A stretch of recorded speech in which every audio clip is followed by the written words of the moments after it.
Salve, salve galera, sejam todos muito bem-vindos a mais um episódio do Wesley Podcast. Desde já, deixe seu like, porque é importante para nós e o YouTube entende que esse episódio é relevante e encaminha para outras pessoas. Estamos aqui com o nosso patrocinador de sempre, Probiótica, creatina, whey protein, carboidrato, se você é mais aficionado por endurance, gel carboidrato, carb up, 4-para-1. Então tem tudo lá, a linha para você, barrinha de proteína. Você pode usar o cupom ESLEN para você conseguir desconto na compra dos seus suplementos do mês, ok? Peço também que vê aí se você está inscrito no canal. Se não tiver, inscreva-se no canal, porque assim você recebe os novos episódios e também você ajuda a gente do lado de cá a aumentar o nosso canal e o YouTube entregar mais o nosso conteúdo para outras pessoas. 55% das pessoas que assistem aos vídeos não estão inscritas no canal, então verifique aí se a sua inscrição está atualizada, beleza? Também aproveite e navegue no Wesley Podcast, porque a gente tem muito episódio aqui legal, muitos episódios densos. Não vá só pelo título do episódio, clique no episódio, olhe as minutagens, vê se aquilo faz sentido para você, porque muitas vezes as thumbs não traduzem o que está dentro do episódio e a gente tem que dar uma forçadinha na thumbnail, no sensacionalismo para conseguir atingir o público, porque ao lado aqui tem um monte de gente com thumbnail chamativa, então se a gente não der uma chamadinha, a gente não alcança ninguém. Então não confie só na thumb, olha a minutagem do episódio para ver se você tem interesse ou não, beleza? Esses aqui já são seus, viu?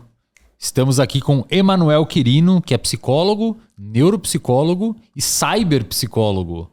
Wesley. Obrigado, cara. Só bota o microfone um pouquinho pra baixo aqui pra você falar mais pertinho. Melhor? Pode fazer aqui, ó. Tá, ajustando. Show de bola. Show, velho. E aí, o que é cyberpsicólogo, cara? Cara, cyberpsicólogo provavelmente é a palavra que ninguém ouviu aqui, né? Pois é. Cara, cyberpsicologia é a área de interface de psicologia e tecnologia. É difícil porque aqui no Brasil tem pouca gente que conhece, porque tem uma barreira linguística aí de acessar os conteúdos, mas agora tá começando a chegar. Mas se eu pesquisar esse termo, eu vou encontrar Acho pouco provável, livros cara. e tal? Ou talvez em inglês? Em inglês você vai encontrar pra caramba. É uma área bem grande que a gente tem. Você tem a principal revista, que acho que tá com fator de impacto 6 agora. Tá bem grande, a Cyber Psychology and Behavior. Que legal, cara. E é um tema que, assim, dado tudo que a gente tá vivendo, né, é o tema que a gente mais precisa estudar. Porque é o impacto de tudo que a tecnologia tem, né? É como a tecnologia impacta a gente, que seria, por exemplo, efeito das redes sociais, efeito da exposição de telas, efeito de cyberbullying, essas coisas. O mais legal que eu acho, na minha opinião, é a interação entre duas pessoas através da tecnologia, duas ou mais, né? Que literalmente está acontecendo nesse episódio. Então as pessoas não me conhecem, nem sabem como é que eu sou, mas estão interagindo comigo. Ele não tem as pernas, galera. Eu não tenho pernas, é a piada que eu faço com meus pacientes, tá, pacientes, eu tenho pernas. Eu falo, gente, eu não tenho pernas. E muda, né? Porque em muitos casos, você tem uma relação muito desbalanceada. Então, eu sou referência para muita gente e as pessoas não me conhecem, e aí isso muda. Então, as pessoas veem o Emanuel na rua e falam assim, Emanuel, você tem pernas? Você não sabia. E como a gente pode desenvolver tecnologias melhores para as outras pessoas. Legal. Que é tipo assim, poxa, eu tenho aqui tecnologia assistiva para um idoso com Alzheimer. Ou então eu posso desenvolver, igual a ABP fez agora recente, que é configurar uma Alexa mais personalizada para quem tem TDAH, para ajudar eles nas questões do dia a dia. Então isso tudo está no escopo da cyberpsicologia. Aqui no Brasil a gente faz cyberpsicologia, mas meio que fragmentado, sem colocar dentro desse rótulo que é. Eu nunca tinha ouvido falar esse termo e olha que acho que embora eu esteja agora tentando trazer outras áreas para o meu podcast, antes era só saúde mental. Então eu entrevistei muito profissional de saúde mental e nunca tinha ouvido falar esse termo. Pois eu acho que tem uma questão também de como que o Brasil trata a psicologia, sabe? Tem uma questão de que a gente é muito focado em abordagem. Acho que poucos países ficam conversando essa discussão de abordagem. E aí eu lembro de uma vez que eu dei aula sobre isso. Eu tô falando de cyberpsicologia desde 2015, tá? Vai fazer 10 anos já. Caramba. Eu lembro que eu dei aula sobre isso e aí uma pessoa me perguntou, mas isso é uma abordagem? Aí eu falei assim, não dá pra dizer, é mais um campo de estudo, né? É mais coisa que falar como se fosse uma psicologia social, uma psicologia hospitalar e por aí vai. Então a gente pode ter diversas abordagens, mas até onde eu vejo não tem muita essa treta na cyberpsicologia, não. A galera é mais pragmática, assim, sabe? O problema é esse, a gente tá estudando dessa forma. E o legal da cyberpsicologia é que ela nasceu com um pé nas evidências. Dentro das metodologias que são mais usadas, são todas baseadas em, vamos dizer assim, uma metodologia mais rigorosa de estudo, entendeu? Porque é uma área muito difícil de estudar, Wesley. Tipo, muito difícil mesmo de estudar. Pensa que, sim, eu gosto de usar o Nintendo Wii. Você já jogou o Nintendo Wii? Lembra dele? como exemplo, assim, pra tudo que eu falo. Cara, quando saiu esse videogame, tipo assim, o pessoal ficou falando, maravilhoso, olha só as possibilidades, né? Você interage com o videogame chacoalhando, mexendo com o controle, né? Ao invés de jogar assim, seria mexendo com a mão e tal. Cara, isso tem estudo em reabilitação neuropsicológica, tem estudo em fisioterapia, tem estudo com idosos para ajudar eles a manterem a cognição ativa, tem muita coisa. Mas você não consegue comprar um Nintendo Wii hoje mais, porque ele saiu de linha. Então a metodologia desses estudos, os resultados são um pouco limitados agora, porque eu não consigo replicar os protocolos. Então eu não consigo replicar aqueles estudos daquela mesma forma. Porque agora a gente tem outros videogames que tomam conta. Então a gente teria que desenvolver metodologias mais à prova de futuro, por assim dizer. Porque a tecnologia cresce nessa velocidade e a ciência nessa, né? Não tem como acompanhar. Então esse é um foco muito grande que a gente tem na área. E esse é um desafio, inclusive. E tem sido desenvolvido muita tecnologia ou interação entre psicologia e tecnologia para transtorno mental, porque me parece ser bastante útil para problemas neurológicos, né? Parkinson, acidente, pacientes que tiveram perda de uma parte do cérebro e uma disfunção motora.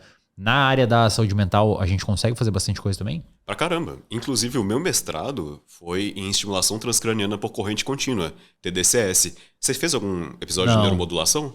Fiz. Então entra no leque das neuromodulações ali. TMS, TDCS, estimulação profunda. Entraria tudo ali.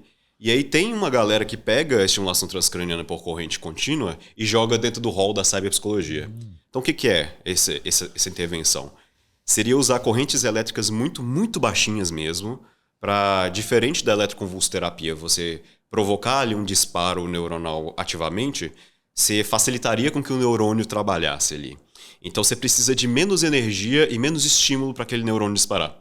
Isso, teoricamente, né, supostamente melhoraria a cognição, porque para eu fazer uma tarefa complexa, eu não preciso de tanto esforço, eu não precisaria de tanto estímulo. E aí o neurônio dispararia antes e aquela cascata de comportamento rolaria.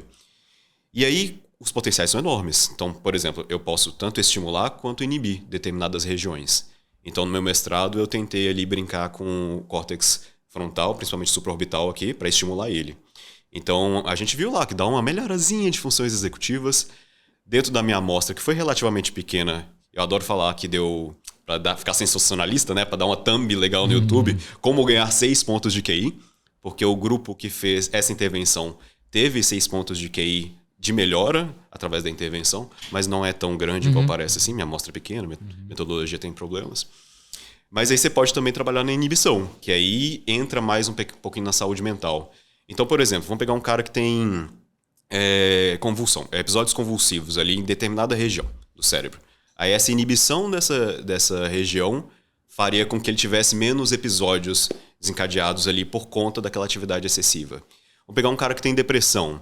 Então o córtex frontal está subativado. Vamos estimular ele ali para ajudar naquele tratamento, vamos complementar, vamos dizer assim, da depressão. Eu tenho uma criança com autismo. Será que existiria ali uma estimulação de determinadas regiões para ajudar na sociabilização? E aí você tem protocolos para isso. Qual que é o problema? O problema é que é uma tecnologia um pouco limitada para isso. Ela requer várias sessões, ela é cara, ela requer treinamento muito específico para a pessoa poder cultivar aquele todo. Nossa, cara, é muito trabalhoso. É realmente trabalhoso.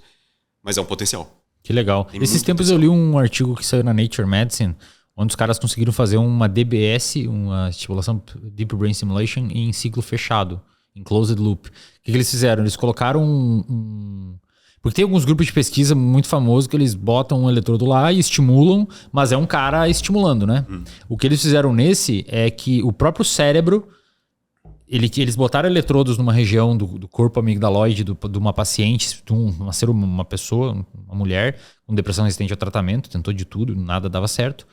E o que eles fizeram? Olha que louco, cara, pra você ver o nível que esse negócio chega. Eles botaram primeiro, eles botaram um eletrodo na região da amígdala da paciente. Em algum lugar ali, eu não lembro exatamente o lugar. Esse eletrodo subia até uma caixinha de controle que estava colada na calota craniana dela, e da caixinha de controle saía outro eletrodo para o sistema de prazer, de recompensa, para o núcleo accumbens. Toda vez que a paciente ficava triste, esse eletrodo lia o padrão de disparo neuronal, avisava o negócio, e ela disse que na prática ela sentia tristeza e aí depois voltava para o normal. Olha que louco, cara. E aí eles botaram um capacete de eletroencefalografia nela durante 3 semanas, eu acho. E pediram para ela sempre escrever quando sentisse que estivesse triste. A hora, só isso, a hora que sentiu. Aí depois eles pegaram esse capacete que andou ecologicamente com ela em todo que é lugar. E eles pegaram o padrão de disparo neuronal dos neurônios que estavam ali, né? E entenderam que aquele padrão era tristeza. E aí ensinaram a maquininha que estava ali. Só que, claro, né, cara, fazer isso é uma... Sei lá quanto que custa fazer um negócio desses. Eu nem tô acompanhando mais esse preço. Porque a galera em casa às vezes pode perguntar, pô, mas por que não fazem então em todo mundo? Então, Wesley, aí que entra a questão da cyberpsi. Lembra que eu falei que a tecnologia ela avança mais rápido do que a ciência? Então, provavelmente uma empresa vai ver isso, vai ver que já tem um potencial clínico muito bom e vai tentar trazer isso para o público. Aí, quando traz para o público, você visa baratear o processo. Por exemplo, a eletroencefalografia hoje não é tão caro quanto era 20 anos atrás. A gente tem a Neuralink, por exemplo, do Elon Musk, que tem seus vários problemas em questão de como eles trabalham com ciência, mas ela tem tentado avançar para trazer isso de forma mais barata. Tecnologia tem que baratear. Porque tecnologia ela tem uma concorrência muito grande. Então, ela é um comércio. A gente quer comercializar isso aí. Então, isso que você estava falando, há 10 anos atrás, na época do meu mestrado, era o santo grau da estimulação cognitiva via neuromodulação. Por quê? Porque era muito difícil fazer isso em tempos de computador, sem poder de processamento e tudo mais. Então, na medida que a gente tem um gatilho tecnológico, né, que é quando a tecnologia sai ali do papel, a galera quer estudar, a galera quer pesquisar, porque é uma corrida do ouro, assim, sabe? É uma corrida bem complexa que quem conseguir acertar isso, cara, vai realmente mudar muito como a gente trabalha. Se alguém conseguir pegar essa tecnologia que eu falei aqui e transformar num negócio que pendura na orelha, assim, exato, Deus do céu, né, cara? Vende pra todo mundo. TDSS, a que eu tô falando, ela é bem barata, inclusive. Dá pra comprar na Amazon um aparelho pra você estimular. Não é uma coisa tão absurdamente cara. O negócio é você ter um protocolo, você padronizar ele, fazer a estimulação. Você tem fórum no Reddit da galera fazendo isso neles mesmos, assim, sabe? Não, tem fórum no Reddit da galera editando a própria genética, assim, tá? Mas assim, é outra história, mas é possível de fazer. E falando em interação de ser humano com tecnologia, acho que, beleza, tem essa parte toda de pesquisa e potencial e futuro, né? E o que se tem acontecido. Mas para a gente entender o outro lado da moeda, os efeitos colaterais da nossa interação com tecnologia. Hoje, o Brasil, acho que só perde para a África do Sul em termos de tempo de uso de rede social. Não necessariamente internet, né? Rede social. Acho que é 3 horas e meia em alguns levantamentos, em média, que a gente fica em rede social. Como é que estão os dados na área de saúde mental e rede social? Isso é fácil de medir? Existe algum dado que a gente possa olhar e falar, não, realmente esse aqui acho que a gente pode confiar, pode olhar e entender? Você quer que seu público saia desse episódio mais feliz? Não interessa. O público se vira aí com o que tem. Eles se viram. Tá bom. Cara, teve uma, vamos dizer assim, sabe aquela singularidade na ciência, assim, que é um ponto em que alguém faz alguma coisa e depois disso começa a evoluir muito rápido? A gente teve na cyberpsi agora. O Jonathan Haidt, que eu não sei se foi mencionado aqui. Várias vezes. Tanto do ponto de vista moral nos estudos dele, quanto do livro que... Agora, essa é a singularidade que eu gosto de falar, sabe?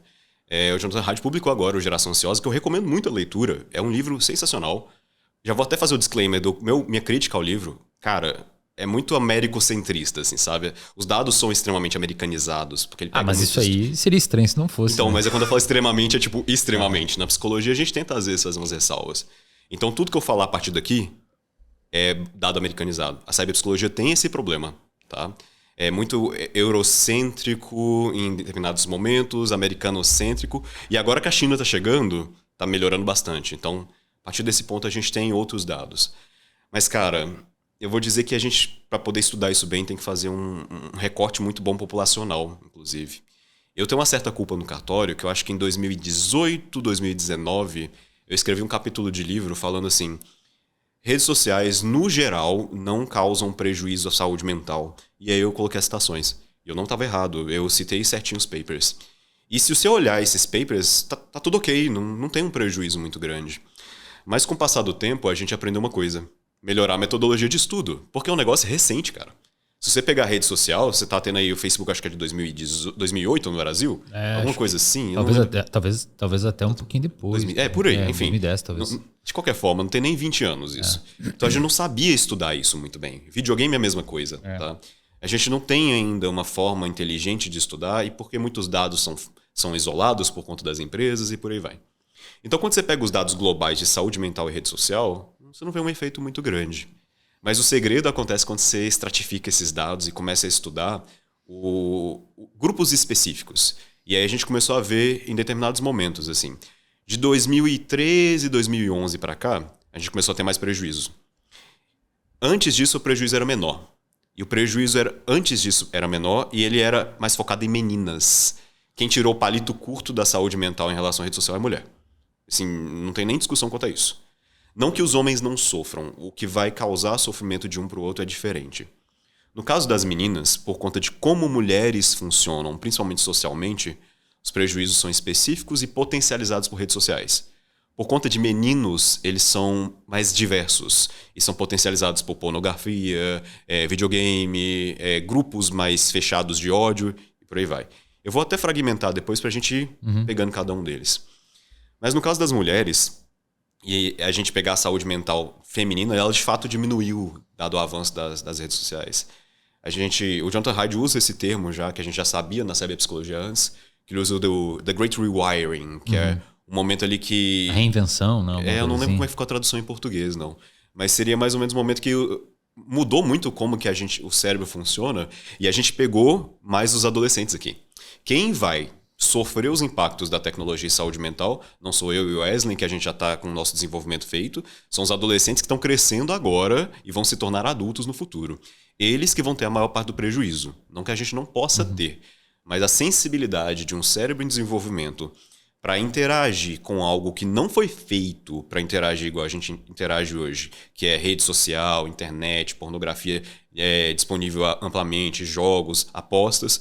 Nosso cérebro não foi feito para lidar com isso e essas pessoas estão sendo expostas mais cedo, com maior frequência, com maior intensidade, a tudo isso que não era feito para interagir dessa forma. Então, o que aconteceu com meninas?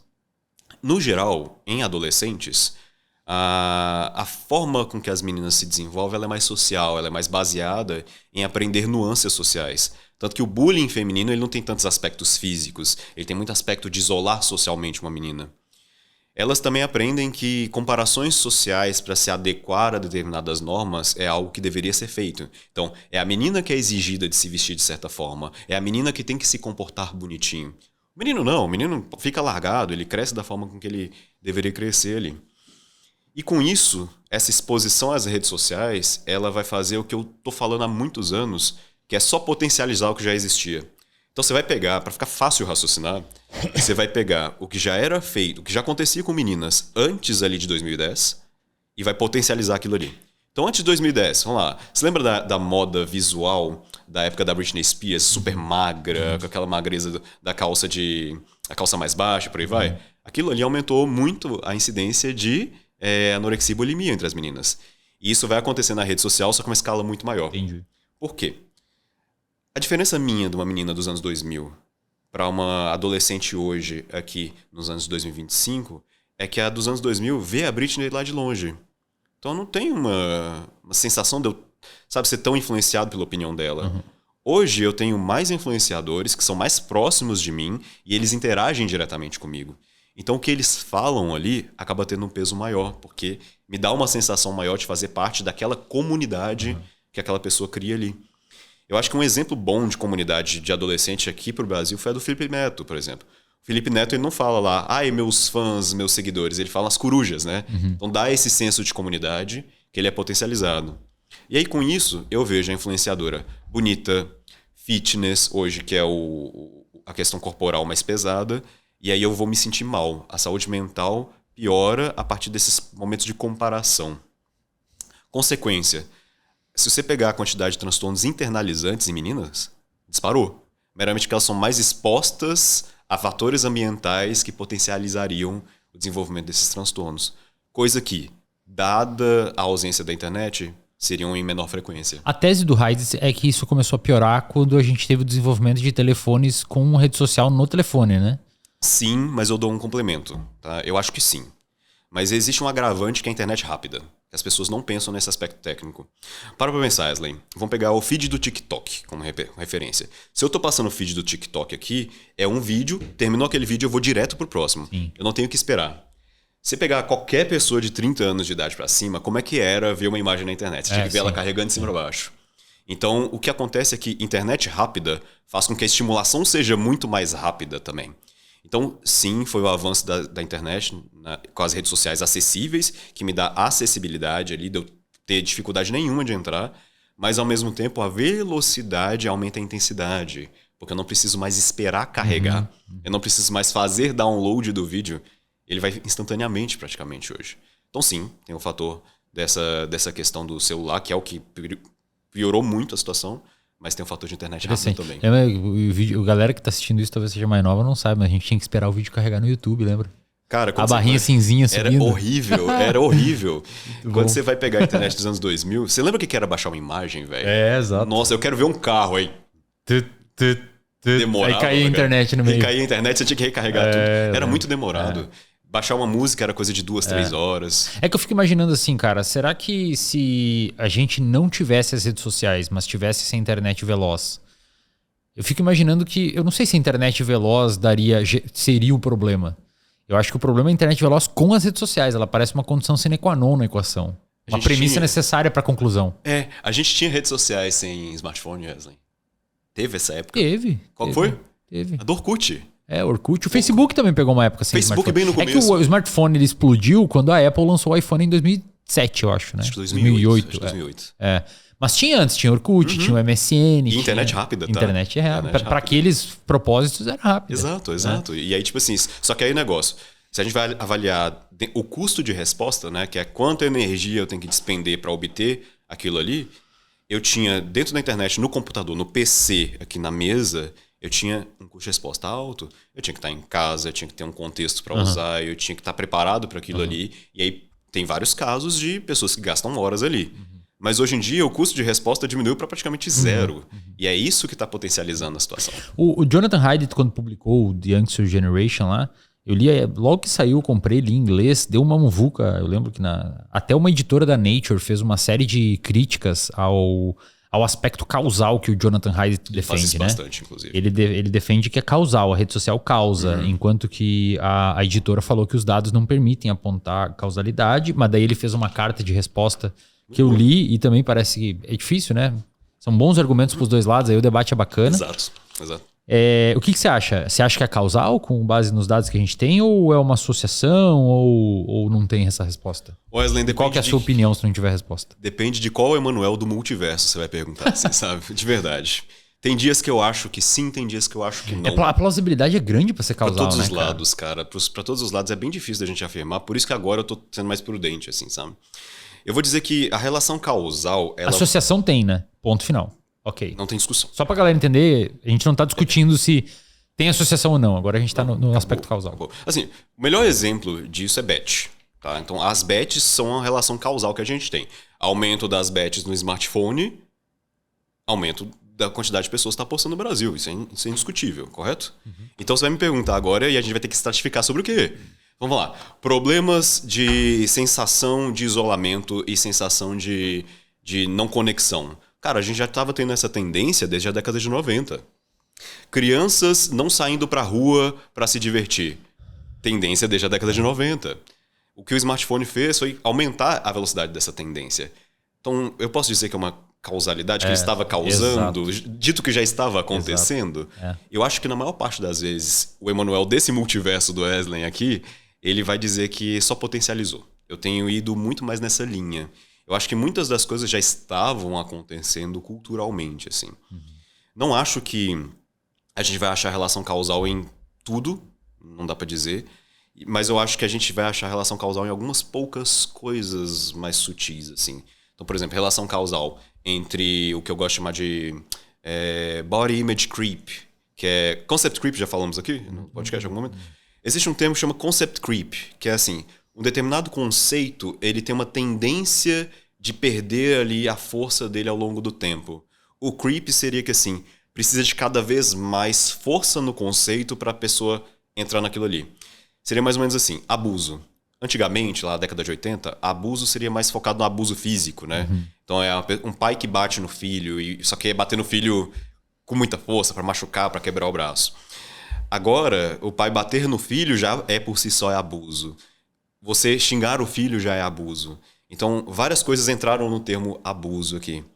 o concept creep de saúde mental e rede social, ele tem acontecido aí também. Então, eu estou ansioso. Mas é transtorno de ansiedade? É ansiedade em si? Então, quando a gente vai observar a rede social e os impactos nisso tudo, fica difícil porque a coisa distorceu muito de conceito. Então, a gente vai ter estudos antes de 2010 que falam de alguma coisa e hoje já é outra coisa por conta desse concept creep. Então, se eu for dizer onde que vai acontecer mais, eu vou dizer principalmente em saúde mental geral. Por quê? Porque as pessoas estão percebendo mais que existe esse tema, então as pessoas estão ficando mais doentes por conta de mais diagnóstico, vamos falar pela estatística, né? Não que elas estão ficando mais.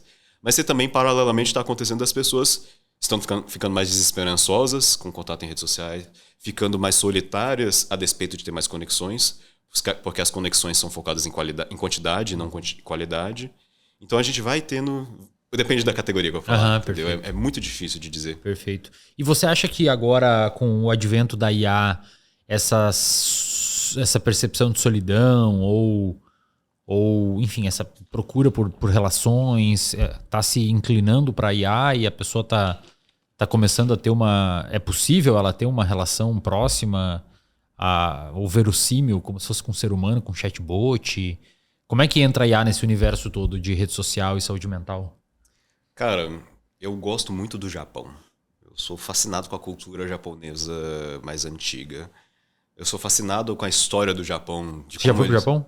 Não, cara. Eu imagino que deve ser maravilhoso. Cara, a galera que diz pra mim, me conhece, amigos pessoais, falam se for pro Japão, ferrou, tu não vai voltar.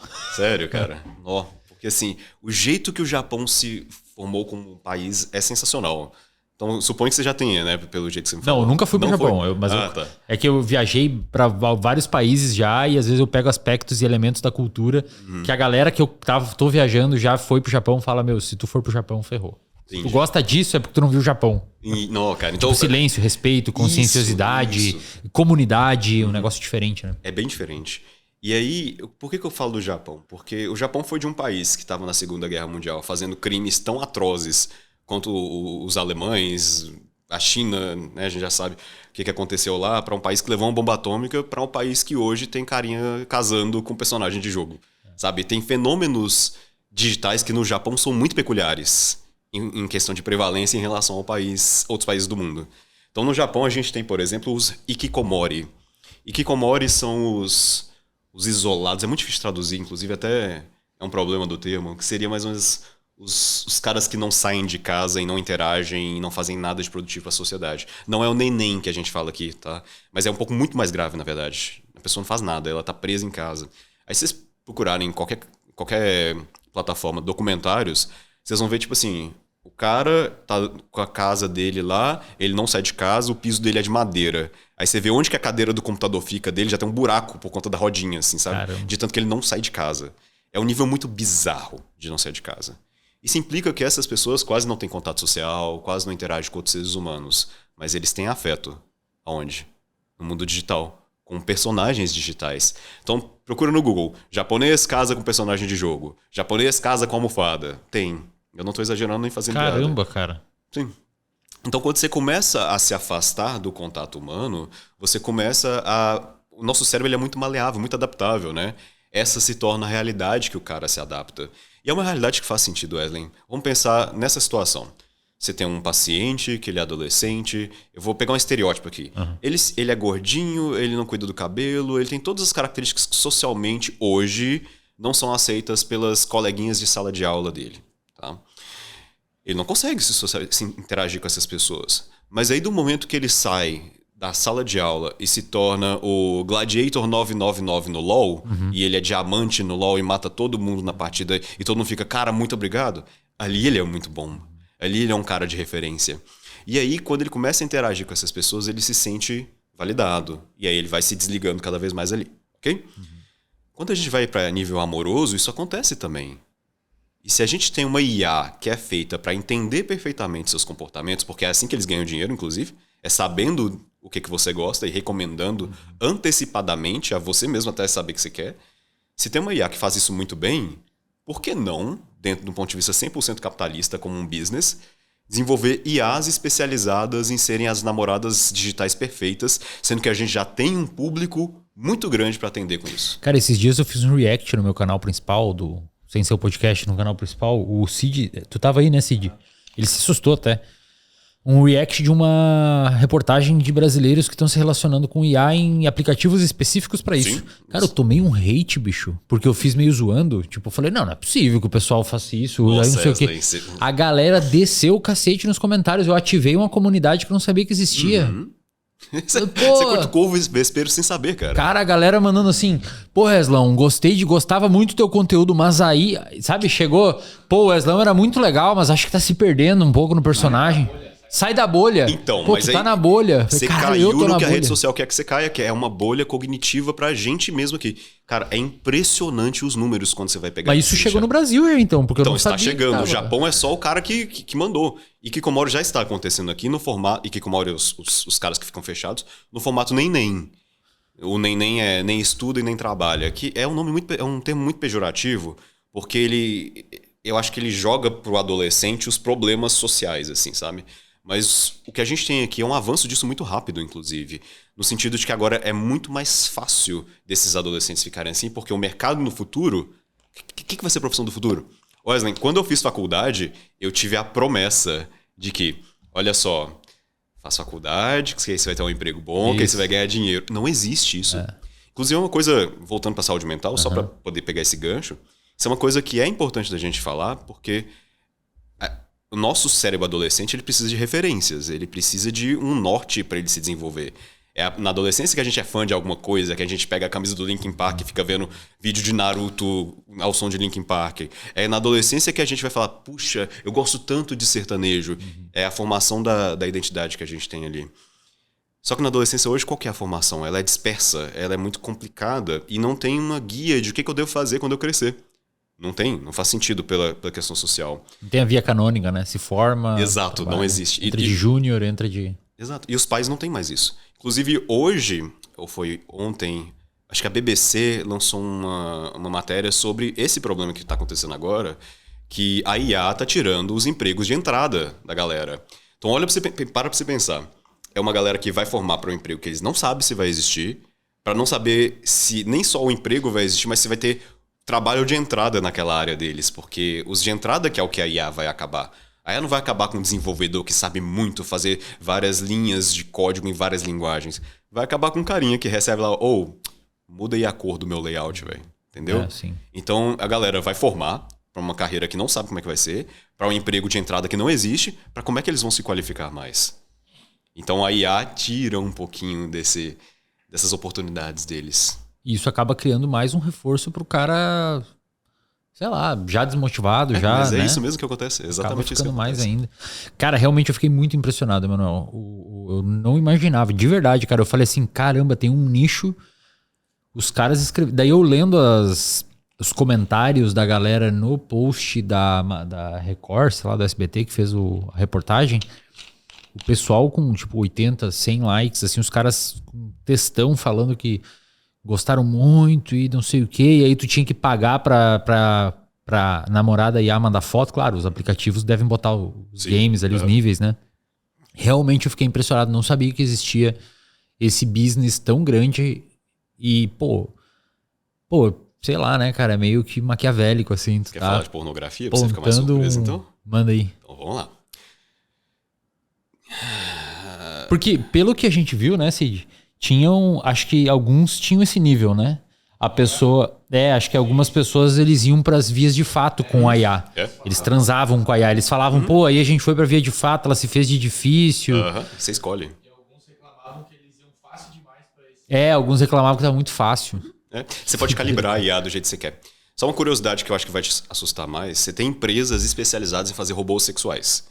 Só que no robô sexual você pode programar, não é uma IA generativa avançada, mas é uma IA simples. Você poderia programar um nível de... Como é que eu vou falar isso aqui sem o YouTube ferrar seu podcast, cara? Um nível de... Pimenta. Não é pior que isso. Um nível de... O quão aberta o robô era para o ato sexual com entendi. você. Você pode programar para um robô extremamente de boa com sexo para um robô que... Não vai gostar muito do que você... Não vai gostar muito do que você está fazendo com ele. Entendeu? Aí o subtexto, eu acho que o YouTube vai deixar passar. Então você entende que a pessoa pode calibrar. Então, onde que está o dinheiro aí? Na pornografia. Porque A maior parte das coisas da internet que causa problemas hoje são coisas que foram feitas para sequestrar, vamos dizer assim, instintos primitivos que a gente sempre teve. Sociabilização, sexualidade, jogar e divertir. Isso tudo é o que a internet vai tentar fazer e sequestrar para ficar explorando aquilo ali ao máximo. O mercado de pornografia ele é gigantesco. E as pessoas estão percebendo que agora eu posso fazer pornografias muito mais fáceis de serem consumidas por mais tempo. Na década de 90, como é que era o consumo de pornografia? Eu tinha que tirar tempo, eu tinha que ir na locadora, aí ficava lá naquele lugar escondidinho, eu tinha que ir lá, passar vergonha de pegar um negócio. Ou era revista, né? Ou a revista era, tipo assim, esconder da família. Tinha todo um custo de resposta para eu fazer aquilo ali. Hoje, rapidinho ali. E aí tem... Não é à toa que o OnlyFans, por exemplo, é uma das empresas que mais atingiu... ultrapassou mais rápido a marca do bilhão de market share, porque... Eu acho que a OpenAI passou eles agora. Não, com certeza passou. Mas assim, em termos de rede, onde o sujeito se cadastra para vender produto ou fazer conteúdo, é bizarro. Assim. Sabe por quê? Porque traz proximidade. Traz a proximidade. Então, e é uma entrada, porque as produtoras de conteúdo no OnlyFans estão no Instagram e aí elas já fazem num nível não tão profundo, mas que atiça esses instintos para a pessoa ir para lá, né? Um bom exemplo, eu não sei se eu posso falar ou não, mas tem uma... Pode falar. Um bom exemplo é a Martina, do OnlyFans. Porque a Martina sabe capitalizar isso muito. A Martina é a Beisola do Privacy. Foi o que vendeu a textura da porção distal do intestino grosso dela em forma de chocolate? Sério? Do ânus dela em forma Martina, de chocolate. Martina, aí você tá exagerando. Mas aquela fez isso muito bem porque ela sabe aproximar da comunidade. Foi, né, Cid? Por isso que tu chegou com aquela sacolinha de chocolate que ele Mas assim, justamente, ela sabe explorar essa proximidade, que é o que o OnlyFans permite. Tipo assim, eu não tô consumindo pornografia de uma mulher aleatória que apareceu por ali. Uma mulher que eu conheço, verdade. Que eu acho que assim, caramba, que legal e tal. Aí começa a tocar um pouco mais na solidão masculina ali.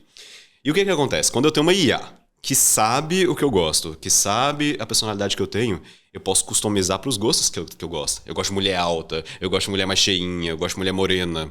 Então, eles podem explorar esses mecanismos de atratividade que a gente tem por determinadas características, mais a proximidade social. Então, Wesley, daqui 5 anos, se alguém estiver vendo esse podcast em 2030 e tá vendo isso aqui, vai estar falando assim, nossa, mano, você tá falando um negócio tão normal hoje em dia? Exatamente. Porque é o que vai acontecer.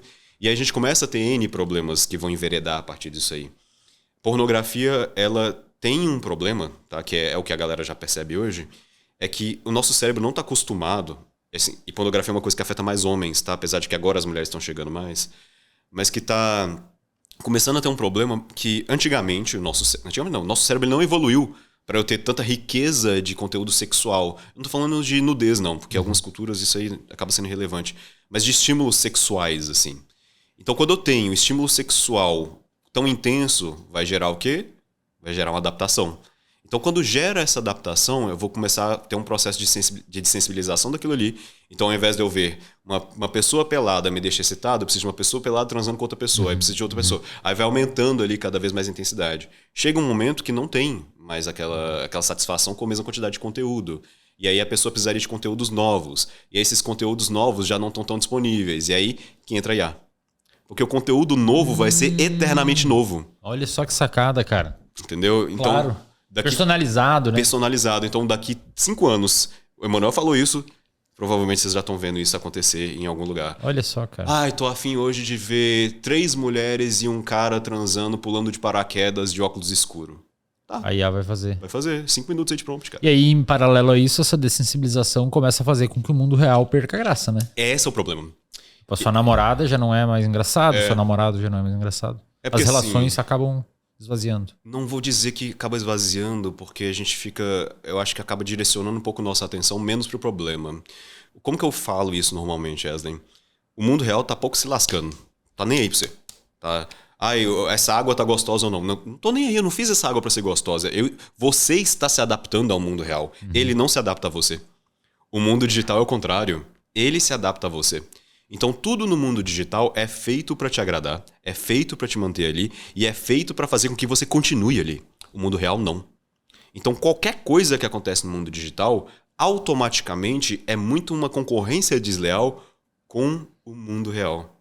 Porque o mundo real não tá nem aí pra você, velho. O mundo real é o que ele é. E o digital ele é feito para te agradar. Então a tendência é o digital se tornar cada vez mais atrativo ao mundo real. Exemplos. Você compra coisa na Amazon? Compra coisa no Mercado Livre? Você compra coisa na Shopee? Beleza. Quantas vezes a gente vai hoje em lojas comprar essas coisas? Sim, tá louco. Aqui, ó.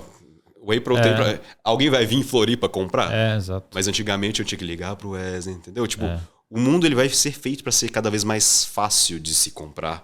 Vai ser feito para cada vez mais fácil sociabilizar, mais fácil ter um date, mais fácil consumir pornografia, mais fácil jogar. Porque ele é feito para isso. Contrapartida, o mundo real vai ficando cada vez mais desinteressante. Não é que as pessoas não queiram que o mundo real seja interessante, mas é que é muito mais difícil fazer isso. É muito mais difícil eu pegar uma criança hoje e falar assim, filho, vamos jogar futebol ali e ficar se divertindo e fazendo um monte de coisa? Vamos. Beleza. Mas não é muito mais fácil. Ou vamos jogar um FIFA aqui? Vamos lá, vamos jogar FIFA. Tipo, já tá aqui em casa, já faz uma... O custo de resposta é muito baixo, então é por isso que rola esse problema. E como é que a gente já tem dado de saúde mental e uso de IA? Cara, eu não sei dizer sobre o uso de IA, porque IA é um termo guarda-chuva, que sofre de concept creep.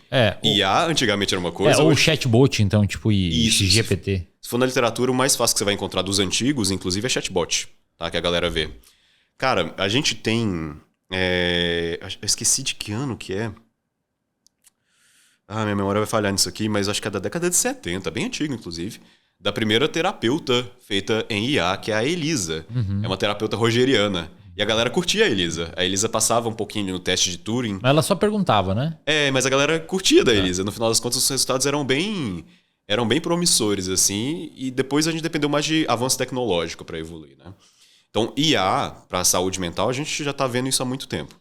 Como criar tratamentos, como ajudar as pessoas. Mas o impacto disso, a gente não vai ter tantos estudos ainda, porque está começando agora a onda da IA democrática, que é uma IA barata suficiente para as pessoas usarem. Mas aí eu posso falar dos que estão saindo agora.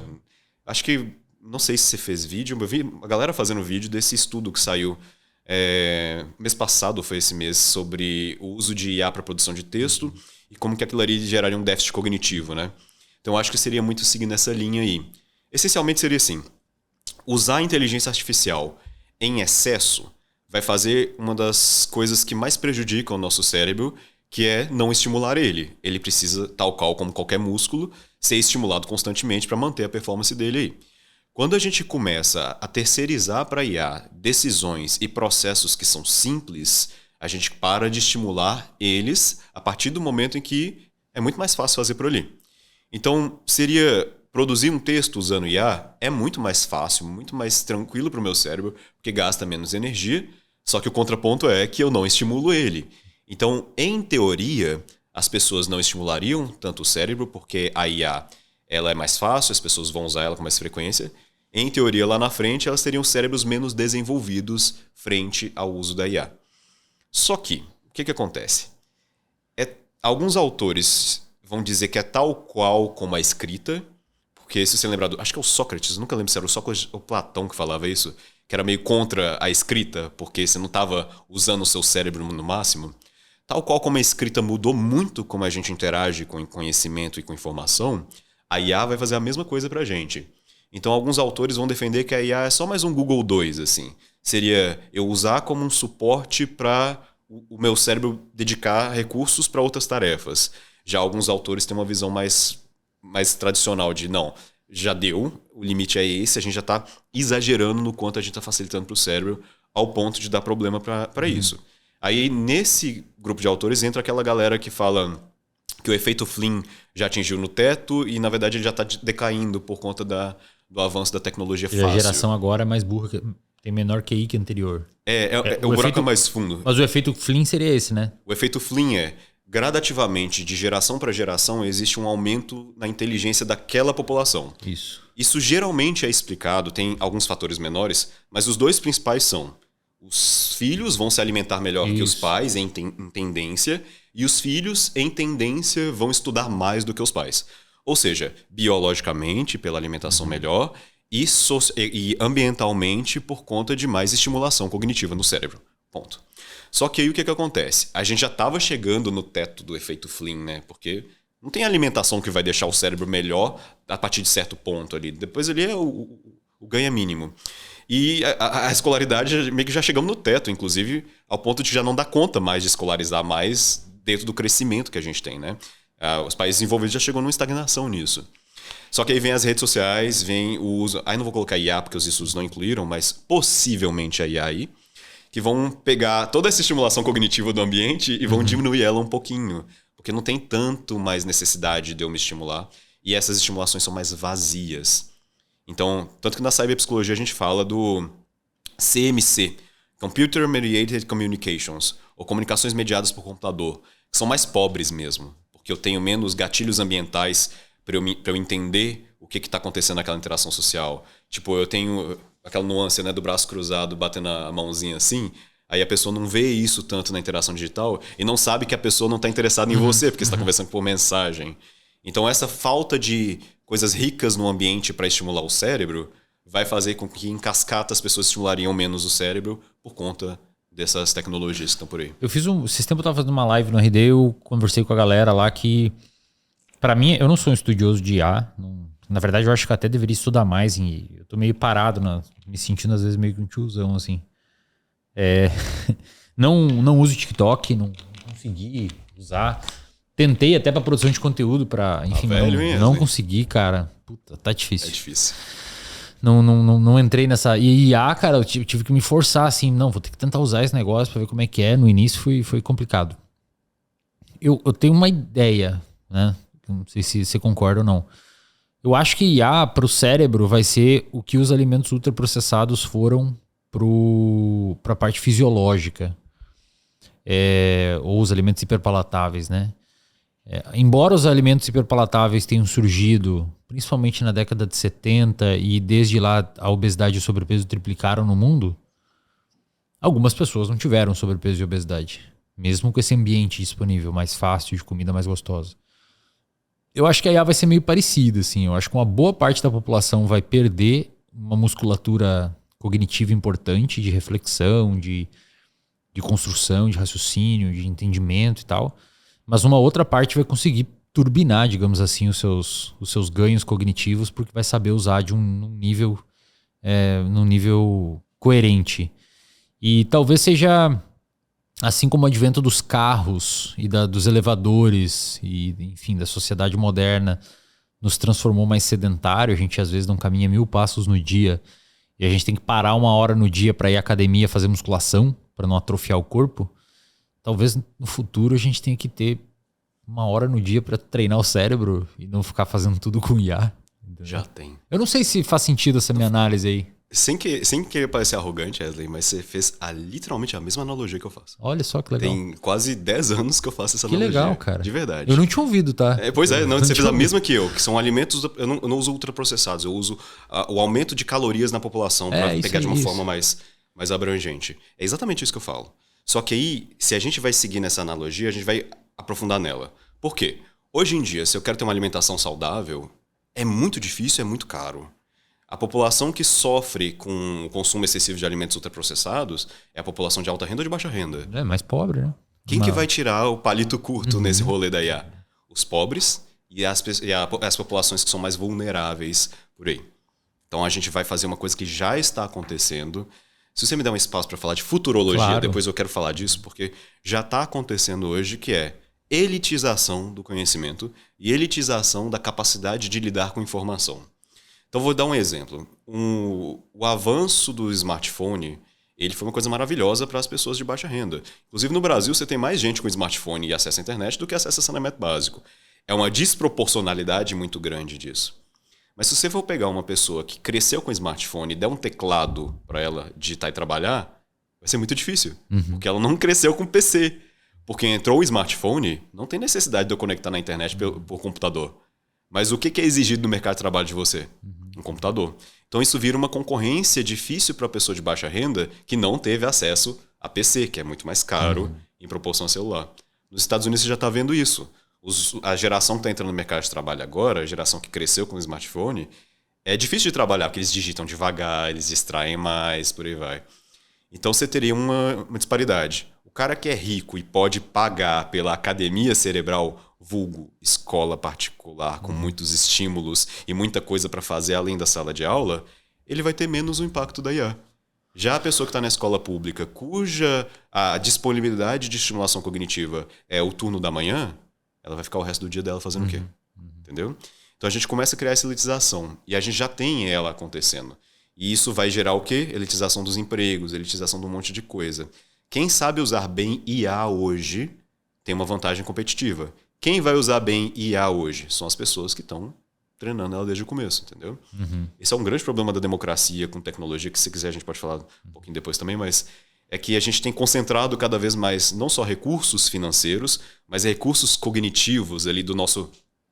O Leandro Malloy, ele falou de capital cognitivo, capital... Eu não lembro qual é o termo em português, mas capital cerebral aqui? Não. Mas que seria uma tendência, ao invés da gente olhar o PIB, a população somente em dinheiro, seria a gente olhar o capital humano dentro da potencial cerebral. Nível de educação, qualidade de saúde mental, nível de qualidade de interação entre os grupos. Então seria assim, país com pessoas mais unidas, nice, bacana. País com pessoas mais desunidas, péssimo. E por aí vai. Então seria a gente avaliar o capital mental das pessoas, assim. E isso está ficando uma concentração de capital mental. As pessoas mais ricas estão pegando o lado bom da história e as pessoas vulneráveis estão tendo dificuldade de acesso e dificuldade de aplicar aquilo ali, tá? Isso é muito importante também. E nesse exercício de futurologia, você acha que vai caminhar para que lado? Cara, eu tenho 2 exercícios de futurologia, um para saúde mental e um social. Eu acho que, do ponto de vista social, eu atribuiria um efeito causal às redes sociais para as rupturas democráticas que a gente tem tido. Porque nosso cérebro ele é cérebro de macaquinho de savana, cara. Ele não evoluiu para eu interagir com centenas de milhares de pessoas. Isso vai gerar um problema quando a gente tenta entender dinâmica de grupo. Dinâmica de grupo, nossa, é pequena, cara. Vamos pegar o famigerado número de Dunbar. O número de Dunbar foi mais ou menos assim, uma avaliação que o Dunbar fez para entender que, com mais complexo o cérebro de um primata mais interações sociais ele consegue sustentar naquele grupo. Tem altas críticas, mas num ponto de vista didático é ótimo para entender.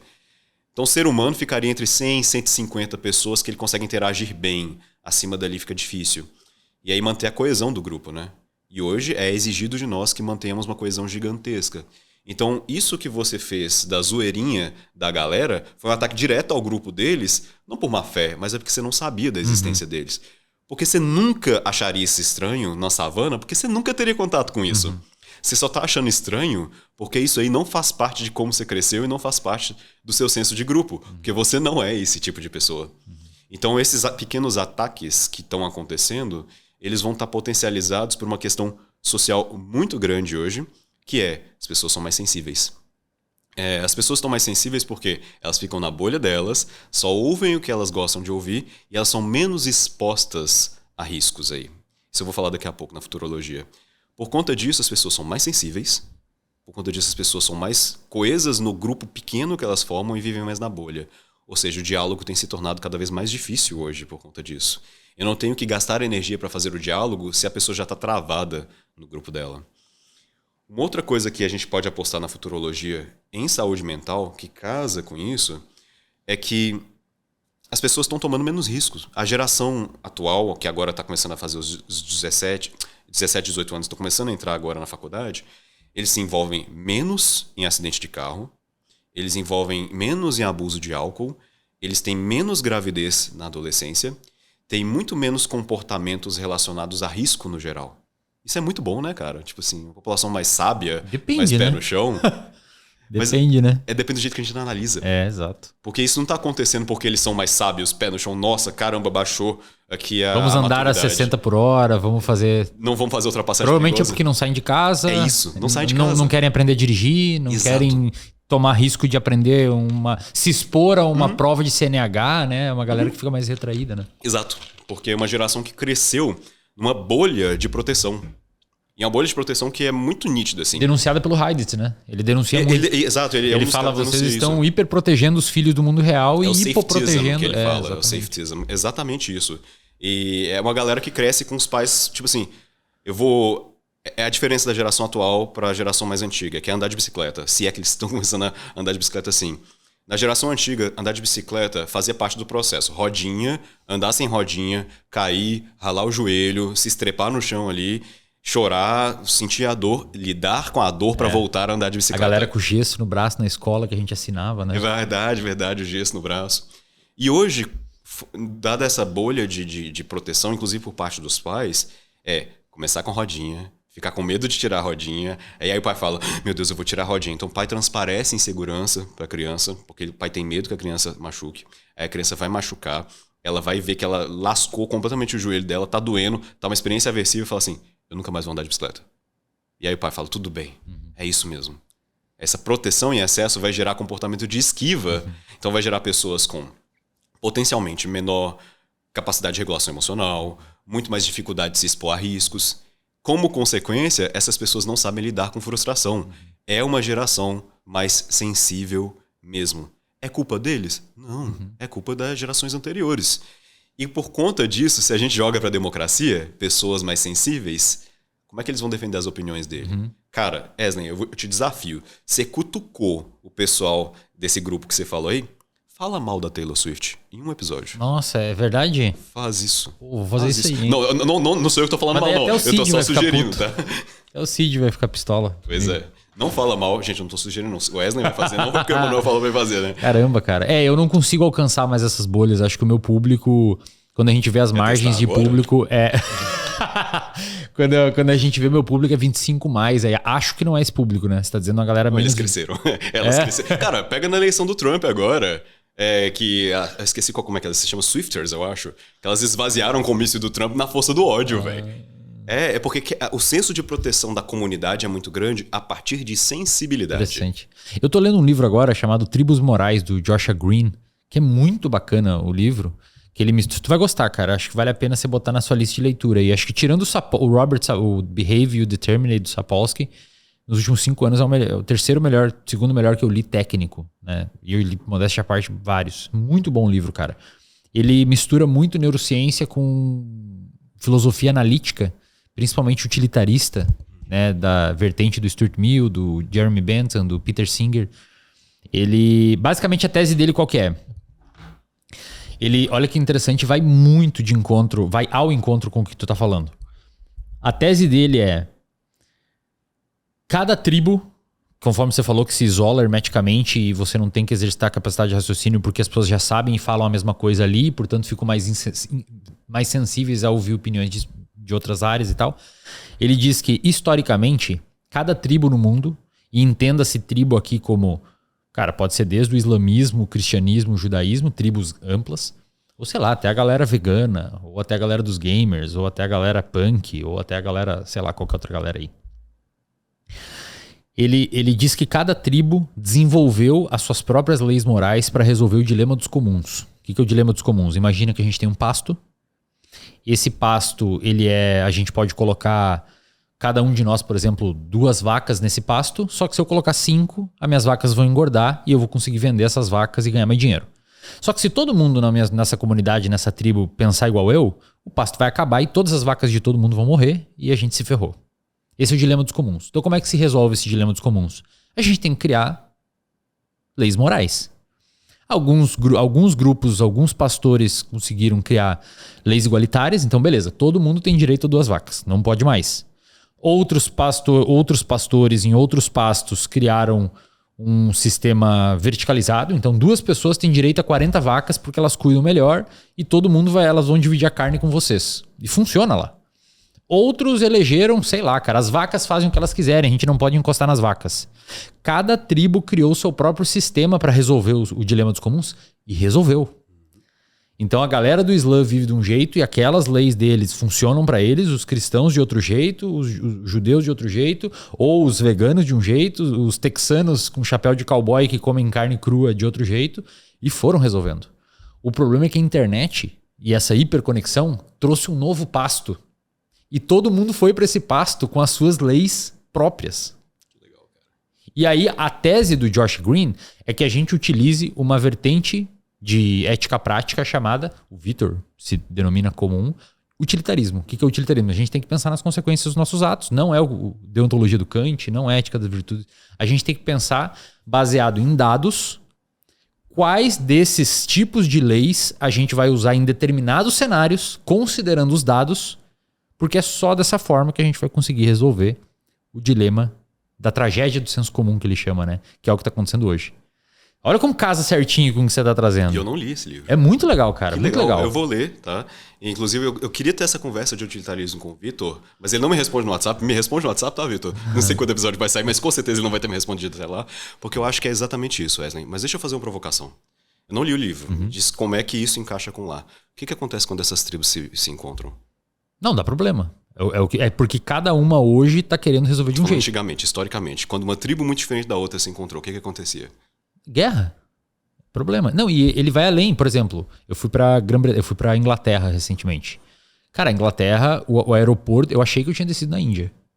Juro. Eu falei, caralho, tranquilamente 50% das pessoas que estavam ali tinham um fenótipo de sul asiático, paquistanês, da Índia e tal. Inglaterra segue sendo segura pra caramba. Acho que é 2 mortes, assassinatos, homicídio a cada 100 mil habitantes. Tipo, é mais seguro que Santa Catarina, que é o estado mais seguro do Brasil. A média do Brasil é 24 por 100 mil habitantes. Segue funcionando, etc. Só que teve um fluxo migratório muito grande lá. Por questões de... Enfim, acho que a Índia acho que era colônia da Grã-Bretanha e é facilitado para eles entrar. A galera... ou seja, é outra tribo indo para um lugar que tem as suas próprias leis. Então hoje, por exemplo, lá eu tenho um amigo meu que é mestre, trabalha como engenheiro, ele tem cidadania. Ele gerencia peões de obra que são paquistaneses, galera da Índia. E devido ao fato deles serem de uma religião diferente da que normalmente era praticada na Inglaterra, hoje a galera que é muçulmana tem 15 minutos a mais de intervalo do que os outros. E dependendo da sua vertente dentro da religião muçulmana, você não precisa usar capacete. Mesmo trabalhando em obra. Porque você não pode tirar o turbante. Porque é, enfim, uma ofensa e tal. Então... E aí a outra galera fica pistola. Pô, mas eu tenho que usar e o cara tem 15 minutos a mais que eu de intervalo. Que eu não tô nem aí pra religião dele, não sei o quê. E aí começa.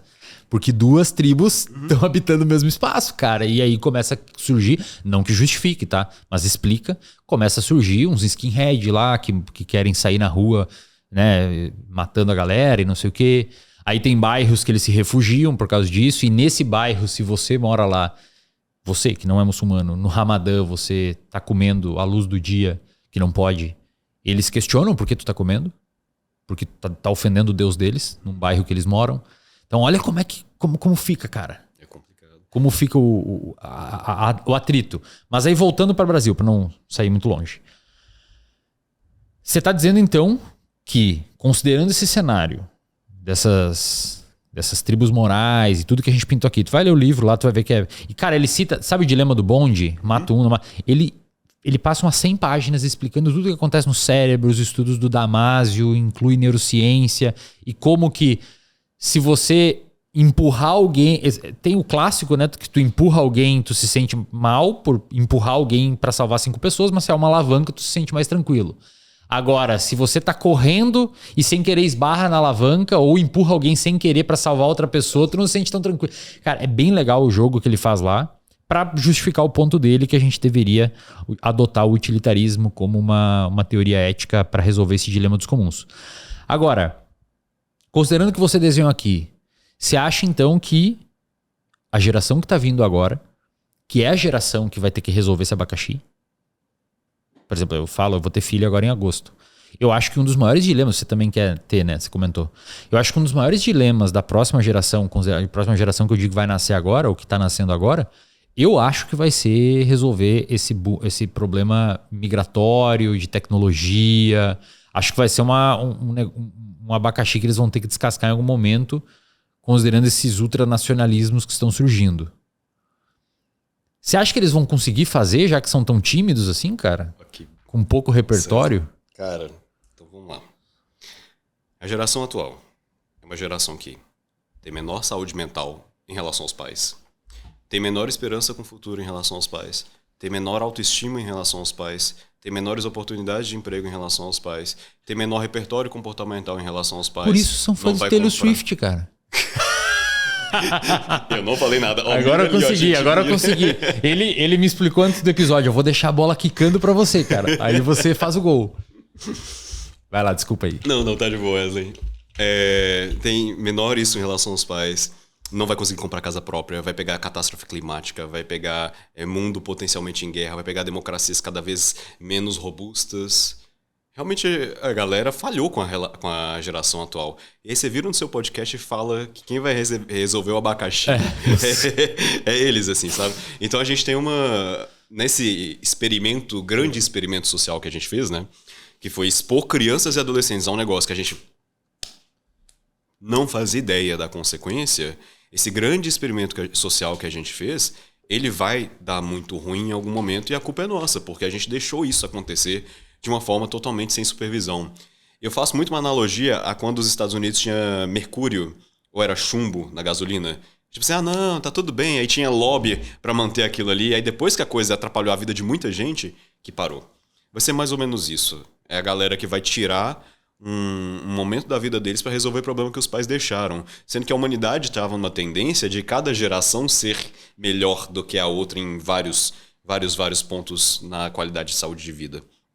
Então eu acho que sim, se tiver como resolver. Porque eu acho que a tendência é que as democracias diminuam. Eu acho que a tendência de participação popular fica cada vez menor. Concentração de renda cada vez maior no mundo inteiro. E redução ali no alcance das vozes em conjunto, no sentido de que é muito mais difícil. O povo fala, a voz existe, mas as ações não têm. Eu acho que vai ser muito mais difícil da gente sustentar uma democracia tal qual como a gente sustenta hoje. E quem está no cerne dessa história toda são as big techs e as redes sociais. Um exemplo seria o uso das inteligências artificiais para moldar a opinião pública, que não tem regulamentação, não tem nada que diz que não pode fazer isso. Agora, recente, tá? Isso foi anteontem ou ontem, da data que a gente está gravando esse episódio, a inteligência artificial do X, que é o Twitter, se autodenominou Mecha Hitler. E por conta disso teve que ser desligada. Por que se autodenominou Mecha Hitler? Você acha que não existe ali uma forma de treinar essa inteligência artificial que seja para moldar ela para uma determinada forma de funcionar? Então, se eu sou uma Big Tech, meus interesses estão sendo contestados. Eu tenho uma IA que influencia a opinião de muita gente e essas pessoas sequer percebem que isso acontece. Sim. Porque o ChatGPT, ele é muito... Ele tem uma tendência um pouco mais à esquerda, né? Mas ele é muito, muito insosso, assim. Ele quer tentar ser neutro, mas se você pegar opiniões mais politizadas, você vai ver que ele tem uma tendência política. Então, existe um molde ali. E é aí que eu falo que a população está ficando mais homogênea em forma de pensar. Porque está todo mundo dependendo do ChatGPT para ter opiniões. E as opiniões do ChatGPT são baseadas em uma determinada forma de pensar, aí a gente vai ter um problema democrático. Perfeito. Então eu acho que a gente está num ponto ali muito, muito delicado na história da humanidade. Eu acho que os próximos 5 ou 10 anos assim, vão ser bem definitivos para como a gente vai ser como uma civilização. E se a gente considerar aquilo que a gente apontou que muitas pessoas vão usar o ChatGPT como fonte primária ali de obter informação e ele tiver uma inclinação, o dono da tecnologia pode manipular culturalmente muita gente, né? Mas aí, quem são esses donos da tecnologia? Claro, aí vai uma discussão ad infinitum. Seria como se assim, tem um livro muito bom do Raimundo Faoro, chamado Os Donos do Poder, que ele publicou em 50 e poucos, eu acho. Ele basicamente diz que a nossa república foi fundada, inclusive não teve guerra, nada, né? Foi uma continuação monárquica, que só derrubaram o Dom Pedro II, mas os caras que assumiram a república eram grandes sujeitos, muito ricos, fazendeiros, latifundiários, e que meio que trocou 6 por meia dúzia, e desde então é essa galera que tá aí. Tanto é que tu vê boa parte dos políticos, principalmente daquilo que a gente chama de centrão, tu vai ver não sei o que, tem filho no nome, porque o cara era filho de governador, era filho de não sei o que. Principalmente do Nordeste, assim, tem uma galera que, se você voltar, os caras eram senhores de engenho lá. E são donos do Brasil, a galera é dono do poder. Por isso que o nome é os donos do poder. Estão até hoje lá decidindo tudo. E o presidente da Câmara, cara, Hugo Mota. Quem que é Hugo Mota, cara? Alguém que conhecia o Hugo Mota? O cara tinha 14 mil seguidores quando ele assumiu. E ele acha que é o cara mais importante do país, que é presidente da Câmara dos Deputados. Ninguém sabe quem era o cara. E é um cara muito poderoso. E é há muito tempo. E vem de família poderosa. Pelo que você tá falando, vai mudar. Agora os donos do poder vão ser... Aí, um bom título para um sociólogo escrever um livro. Os novos donos do poder. Seria os donos de IA vão ser os donos do poder. Vai ser isso. Porque esses donos do poder, politicamente falando, a velha guarda da política, eles conseguiam botar os seus tentáculos para manipular a galera lá por meio de emenda, obra, era um jeito mais rústico.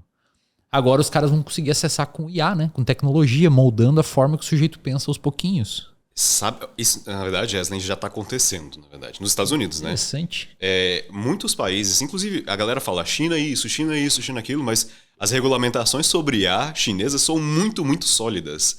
A China tenta evitar o problema grande que vai ser a IA se a gente soltar. E nos Estados Unidos o lobby é gigantesco, sabe para quê? Para não ter regulamentação pelos próximos 10 anos. Cara, IA sem regulamentação é uma loucura, no sentido de que eu posso fazer o que eu quiser. E se eu posso fazer o que eu quiser, eu concentro o poder na mão de pessoas que já têm muito poder. Poder financeiro, capital financeiro mesmo. Para eles conseguirem fazer um lobby pesado para liberar eles por 10 anos, e 10 anos em termos de IA é muito tempo. É só você lembrar que ano passado aqueles vídeos do Will Smith comendo macarrão, que eram feitos com IA, eram horríveis. E esse ano... bizarro, assustador, cara. Então a progressão não é uma progressão, tá crescendo, tipo, muito rápido. Cada ano é muito mais avançado do que todos os últimos anos que existe. Eu falo isso em tecnologia. Em questão de mudanças tecnológicas, se você pegar 2024 para 2025, a velocidade do avanço é mais rápida do que tudo que aconteceu antes, somado. Então a gente tem isso e 10 anos é muita coisa. Então é muito mais uma estratégia de concentrar e defender poderes que eles gostariam de ter do que realmente o benefício da população. Wesley, anota o que eu tô falando. Daqui a pouco, o ChatGPT, ele não se paga. É muito difícil, é muito caro treinar. Usar é barato. Agora, treinar um modelo de inteligência artificial é caro. Como é que o ChatGPT ganha dinheiro? Com assinatura, hoje, né? Cara, ele é irrisório frente aos custos que ele tem. Eles vão ter que tirar dinheiro de algum lugar. De onde que se tira dinheiro na internet hoje? Anúncio, propaganda, coleta de dados. Uma coisa é o Facebook, o Instagram te indicar, compre desodorante, porque você pesquisou desodorante aqui antigamente. Outra coisa é IA, saber que durante sua vida inteira você lutou contra problema de pele, desodorante, não sei o quê, e te dá um anúncio perfeito, manipulado exatamente para o que você quer. Para o usuário pode até ser bom, mas se não tem regulamentação de limite, o que eu posso fazer quanto a isso? Eu vou indicar somente as coisas dos meus amigos, eu vou manipular a opinião pública para determinado lugar. Quem pagar, né? Quem chama quem dinheiro. pagar mais, claro. Não tem regulamentação, não tem regras para o jogo, então por que não? É dinheiro. Como é que é? Aquele ditado? Siga o dinheiro, follow the money, né? E vai ser exatamente isso que vai acontecer. E você acha que nesse cenário a tecnologia vai permitir o surgimento do quê? Daí essas democracias vão ruir? Tipo, autarquias? Não sei como se chama. Tipo, sei lá, uma figura de poder que tem algumas instituições democráticas rolando no país, mas se concentra dentro de um sujeito muito rico, muito, sei lá, com poder. Cara, eu não vou ter evidência para sustentar o que eu vou falar. É opinião, é achismo, tá? Pra ser muito honesto, eu acho que a gente vai começar a rolar um cenário cyberpunk, assim, sabe? Cenários em que grandes corporações vão dominar não só a opinião pública através do poder que eles têm de controlar as mídias, né? Que isso é muito forte. Você dá poder de todos os níveis do governo, mais o poder da mídia. Esse é o problema. Então você teria ali corporações controlando a mídia, que no caso seria os sistemas de busca, as redes sociais, as inteligências artificiais, e um poder político. Então eu acho que a concentração de poder vai se tornar muito mais para um nível privado do que público. Mas será que já não é assim, cara? Então, Algum tempo. eu tentei evitar Talvez falar agora isso. mude o trilho, né? Mas acho que já é meio assim, né? Eu acho que o cenário distópico que a gente vai viver, pós-apocalíptico, não é zumbi, não é invasão alienígena, não é desastre climático, vai ser cyberpunk, em que corporações mandam e você só é mais um produto ali dentro do que acontece ali. Eu acho que vai mais nessa linha mesmo. Concordo. Muito massa, cara. Muito legal. Olha que papo bacana. Gostei bastante, de verdade. Acho que mais pra frente a gente pode fazer mais uns aí, já que essas tecnologias vão avançando bastante. Deixa suas redes aí pra galera, onde é que o pessoal pode te encontrar. Maravilha. Gente, posso fazer só um adendo aqui, Wesley? À vontade. Igual eu falei no começo, tem muita coisa que eu falei que provavelmente daqui a um ano não vai ser verdade. Deixa eu dar só um exemplo que é o que aconteceu com videogames. Se você pegar a literatura dos videogames, você tem um fenômeno bem interessante. Imagina que você é um pai. E aí você lá na Tenho imaginado bastante isso, hein? Então. Foi um belo exercício. Imagina que você é um pai pela primeira vez na década de 90, Wesley. Pode fazer agora, você já brincou de imaginar de ser pai. Você nunca viu um videogame na vida. Seu filho de 8 anos de idade pede: pai, compra esse jogo de luta pra mim. E aí você vai lá e compra o jogo de luta, porque seu filho achou legal. E você tá lá de boa, tomando sua cerveja em casa, fumando seu cigarro. Domingo à tarde, assistindo a banheira do Gugu. Não, porque a televisão tá com o menino, porque só tinha uma televisão. É verdade. Troca. E aí, do nada, você vê o menino arrancando a cabeça do coleguinha no jogo e segurando a cabeça dele com a espinha dele. Ele gritando, toda lá, yeah! Fatality. E aí você fala assim, meu Deus. Cara, um pai só tem 12 reações pra isso. Que pai vai ser você, Wesley? Vai ser o pai que vai falar, meu Deus, meu filho arrancou a cabeça do coleguinha. Ou o pai vai falar, meu Deus, meu filho arrancou a cabeça do coleguinha. Acho que o segundo. Vai ser o segundo, né? Acho Mas que a maior parte dos pais eram o primeiro. E esses pais eram os pesquisadores da época. Então, se você pegar a literatura dos videogames, e violência especificamente, você tinha muito viés de É publicação. verdade, tinha bastante. Não sei se era viés porque eu só li o artigo, não pesquisei mais, mas boa parte da literatura apontava que aumentava a violência, né? Aumentava a violência. Mas era viés de publicação. Por quê? Isso é o problema da psicologia, inclusive, até hoje, né? Por quê? Eu vou publicar aqui. Caramba, eu estudei aqui 200 pessoas numa amostra linda, maravilhosa e não deu nada. Tem diferença nenhuma. Ou que você encontra um resultado legal. Isso. A revista quer publicar. Isso está aumentando, inclusive, hoje. As revistas querem publicar resultados interessantes porque elas querem views e elas querem movimentar o acesso a elas hoje, principalmente mais. E aí tinha esse viés. Então a maior parte dos estudos eram ruins pelo viés e ruins por falta de metodologia.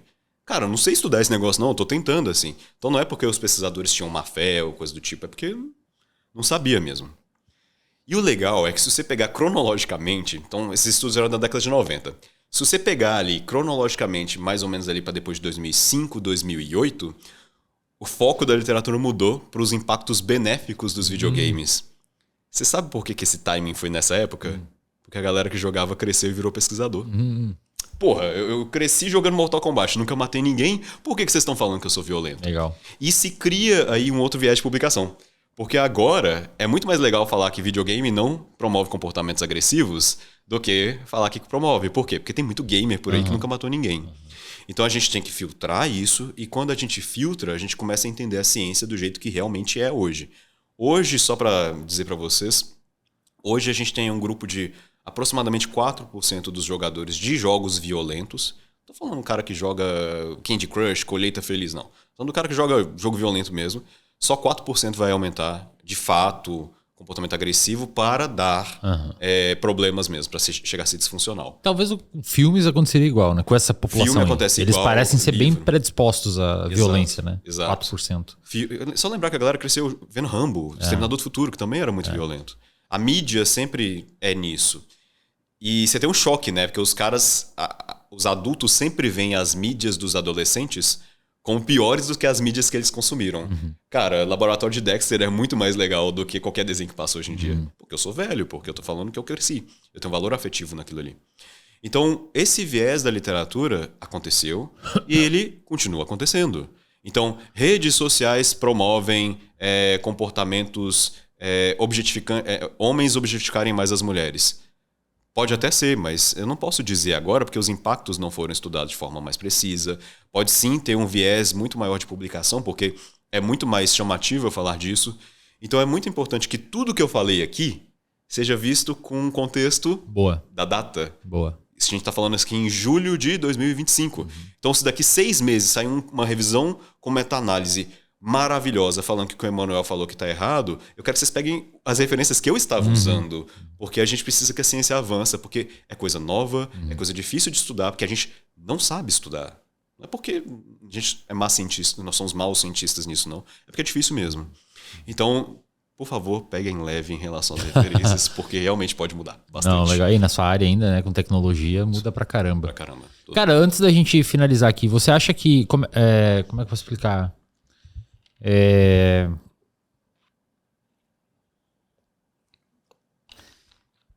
que daí a gente já falou isso em vários outros episódios, né? Com outros profissionais. Acho que vale a pena vocês assistirem outros episódios com psicólogos aqui. Porque a pergunta que eu ia fazer é como que os pais aí podem fazer para não criar filhos desse tipo, né? Super protetores, que são super protegidos, sem repertório comportamental, sem não sei o quê. Acho que vale a pena a galera viajar nos episódios aqui que a gente tem exposição, etc, né? Mais ou menos por essa linha, ou você tem algum ponto muito específico? Eu acho que dá para aproveitar mais o background tecnológico do Emanuel com um psicólogo que estuda essa área, né? Porque, como que os pais podem criar filhos melhores para isso? Eu acho que, se você já discutiu isso muito, provavelmente falaram que tempo de tela seria o maior problema hoje, né? Acho que foi o que mais deve ter tido. Então, provavelmente, as pessoas que viram, se vocês não viram, tô falando aqui para tentar deixar claro, abaixo de 2 anos de idade, 0. Não tem discussão quanto a isso, não. Eslen, me permite, então, um tempinho para poder explicar isso de forma mais aprofundada. Vou desenvolver um raciocínio para explicar para vocês. A maior parte, isso categoricamente, a maior parte dos prejuízos que tecnologia causa na infância e na adolescência não são porque a tecnologia está causando aquilo ali. Não é o uso do celular que vai causar esse prejuízo. É porque a gente tem vamos dizer assim, um problema relacionado à economia do nosso tempo ali. Então seria como eu estou usando a tela e aquilo está me privando de oportunidades de fazer outras coisas. O termo econômico disso é custo de oportunidade. Então, se eu estou gastando 1 hora no celular como uma criança de 6 anos de idade, essa 1 hora de celular seria muito melhor para o desenvolvimento se você estivesse no parquinho tropeçando, comendo terra. Porque isso vai te ajudar em um monte de outras coisas. Então, esse tempo de celular priva a criança de tempo de desenvolvimento em qualquer outra coisa. A maior parte dos prejuízos está relacionados a isso. Então, vou dar um exemplo, tá?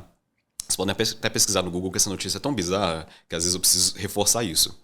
Você tem algumas escolas nos Estados Unidos que estão lidando com um problema quando as crianças chegam na escola. Essas crianças estão tendo dificuldade de aprender a escrever. Mas por que as crianças estão ficando menos estimuladas cerebralmente? São, mas quando eles foram ver mais a fundo, o problema na verdade estava na coordenação motora fina dessas crianças. Por quê? Quando você é criança, antes de começar a alfabetização, você vai brincar com vários brinquedos e é ali que você desenvolve essa coordenação. Hoje em dia, tela de celular, eu só treino esse comportamento aqui, que na vida real é inútil. Serve pra bosta nenhuma. Então, elas vêm com uma coordenação motora fina muito menos rebuscada. Caramba, que loucura, velho. É meio bizarro se a gente for parar pra pensar nisso. É realmente os rolês cyberpunk, assim, meio que os caras estão virando umas gelatina. É isso, cara. É perigoso, mas não é por conta do celular. O celular não tá causando isso. Sim, sim. É porque ela estando aqui, ela tá deixando de fazer coisas importantes para ela. Isso inclui correr, interagir, a exploração oral da criança, ela é muito importante para se ter, principalmente no começo da infância. Cara, é perigoso. Você lembra na época vitoriana que as crianças eram criadas envoltas num pano e colocadas numa sala escura e era aquilo ali por muito tempo? É isso, é falta de estimulação. E falta de estimulação para um cérebro na etapa crítica do desenvolvimento é perigoso. Então, dar um celular para uma criança abaixo de 2 anos de idade é perigoso por falta de estimulação, mas essa é a única idade que a gente sabe até então que, de fato, o uso do celular causaria um prejuízo direto, principalmente no desenvolvimento da visão. Por quê? Eu estou vendo você aqui, nós estamos no mundo 3D, eu consigo calcular a profundidade, eu consigo falar assim, Wesley, pega essa garrafa e jogar ela de acordo com a distância que a gente tem. Isso só vai acontecer porque a minha visão está me dando uma noção 3D. Se você quiser brincar aí, fecha um olho e tenta jogar alguma coisa. Quando você fecha um olho, você perde um pouquinho da noção de distância, porque o mundo passa a ficar um pouquinho mais 2D, e aí fica mais difícil de eu acertar isso. Então, quando eu pego a visão da criança, que é feita para olhar em vários lugares e ter noção de distância, e trago para o plano 2D, eu não vou desenvolver tão bem essa visão. E isso aí vai gerar prejuízos a longo prazo. Para além disso, a gente teria prejuízos aí, vamos dizer assim, para ficar bem reducionista, no sistema de recompensas dessa criança. Eu estou ensinando para ela que estímulos rápidos e de baixo custo de resposta são desejáveis. Então seria, eu quero que a coisa aconteça rápido, eu quero que eu receba o reforço rapidamente. Isso a gente chama de fast pacing na literatura. Porque os desenhos antigos para criança, eles eram muito devagar. Era o pingo, né, que saía do iglu, ia caminhando, aí demorava para acontecer alguma coisa. Se você pegar qualquer desenho infantil hoje, você vai ver o quão rápido ele é. Troca de cena toda hora, tem um caos acontecendo. E isso vai condicionar um cérebro que está numa etapa muito inicial do desenvolvimento, principalmente das funções executivas, a acostumar com recompensas rápidas. Isso antes dos 2. A partir dos 2 anos de idade, a gente começa a ter outros problemas. Esses problemas vão tangir principalmente a coordenação motora, a dificuldade de interação com o mundo real, mas interação social. Você tem uns estudos que no começo do celular, da época do avanço das redes sociais no celular, estavam avaliando, que era com bebês em idade de amamentação, em que durante a amamentação que eles desenvolvem a capacidade de observar expressões faciais que já vem de nascença, mas eles vão refinar ali esse processo durante a amamentação. Porque o que o bebê tem para fazer ali? Pouca coisa, além de olhar para o rosto da mãe. E a mãe deveria corresponder isso, né? Porque era amamentar, conversando com o bebê e depois interagir com outras pessoas. Hoje as mães amamentam no smartphone, então não tem tanto esse contato. A Mary Aiken, que quem quer começar com cyberpsicologia, recomendo Mary Aiken. Ela fala que é um evolutionary blip. Uma pontadinha evolutiva que em cascata produziria, supostamente, crianças com menor capacidade de identificar nuances na expressão facial. Essas nuances que elas têm dificuldade durante ali a etapa da manutenção, porque não estimularam, elas são exigidas no começo da infância, que é quando você começa a sociabilizar mais. E aí vai ter mais dificuldade, supostamente, né, de interagir com outras crianças, de entender que determinados comportamentos são inapropriados. Por quê? Porque eu não estou sociabilizando tanto, porque eu estou em tela. Além disso, alguns comportamentos que são comportamentos produzidos para a internet, como, por exemplo, o YouTuber Face, né? Aquela cara de qualquer vídeo no YouTube que você vai ver que é, meu Deus, aquelas expressões muito fortes, que se você colocar em qualquer thumb, você vai ganhar um monte de view. As crianças fazem com mais frequência. Expressões faciais não naturais para contexto social estão acontecendo com mais frequência, porque elas estão sendo expostas mais a isso. Então acaba que essas crianças vão perdendo um pouco das habilidades sociais ali ao longo do desenvolvimento. Mas é porque o celular está causando isso? Não, porque elas não estão se expondo. Então a maior parte dos autores vai acabar recomendando para a gente ali um balanço. Não faz sentido a gente trabalhar hoje com total exclusão tecnológica. A geração de hoje é a geração com a maior diferença cultural para os pais que já existiu na história. Não existe na história uma diferença cultural tão grande igual a gente tem hoje. Os pais não sabem a importância que é a socialização digital das crianças. Os pais não sabem... Eu gosto muito de dar o exemplo do pai... Tá o menino lá jogando LOL, tá jogando Dota, tá jogando Valorant, CS. Qualquer jogo online competitivo. E o pai desliga a internet. Na cabeça do pai, o pai tá só tirando o menino do jogo.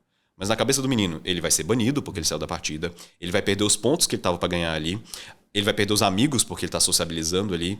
Ele vai perder toda a concentração que ele tava. Não é só um jogo. Mas o pai não entende essa realidade deles. Então, quando a gente transpõe isso para a infância, os pais não sabem muito bem como regular estar presente na internet, cuidar da segurança digital, cuidar da sociabilização digital, porque você não sabe com quem esse menino conversa no Discord, você não sabe com quem está conversando com ele no Roblox, e aí não sabem cuidar disso, mas ao mesmo tempo querem cortar aquilo ali. Então, esse balanço é o desafio dos pais hoje, que provavelmente vai ser o seu também, tá? E o meu também. E eu tô falando o meu porque eu sou da área e eu vou ter essa dificuldade, tá? Eu tenho certeza que eu vou ter. Vou pagar muito a língua depois. Mas o que vai acontecer é que esse balanço ele é difícil de fazer. Então eu criei um frameworkzinho baseado no que o Dimitri Kristax fala, que ele é um dos caras que colocou mais à frente esse abaixo de 2 anos de idade, 0 de tela. Eu pego esse framework dele e eu uso de uma forma mais didática para os pais entenderem. Então seria mais ou menos assim.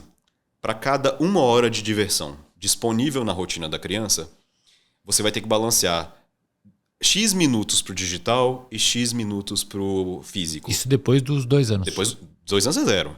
E aí, 2 a 4 anos, para cada 1 hora, 10 minutos seriam... Então, vou fazer em dedos aqui, foi mais fácil. Então, cada dedo representa 1 minuto, tá?